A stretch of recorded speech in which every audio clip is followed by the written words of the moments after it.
This short video is a requested topic ng ating viewer sa channel natin. Job promotion journey and tips. Ito na po. So, allow me to share my journey sa job promotion sa office namin.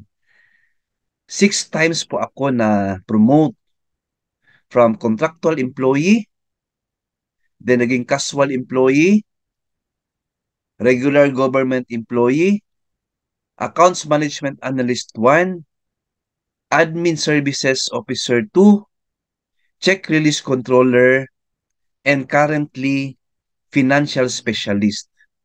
Opo. So bakit na promote ako sa office namin? Ito yung tips ko sa inyo. Tip number 1. If my job promotion opportunity, like may nag-retire, nag-resign, and may open position, don't hesitate to apply. Apply agad. Tip number 2, ensure na maganda yung job performance mo sa current job mo.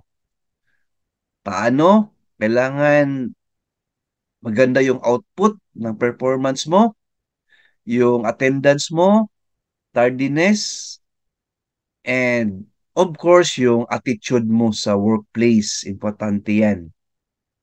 Tip number 3, keep learning.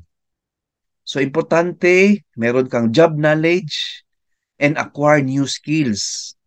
Especially yung communication skills, social skills, and of course, technical skills.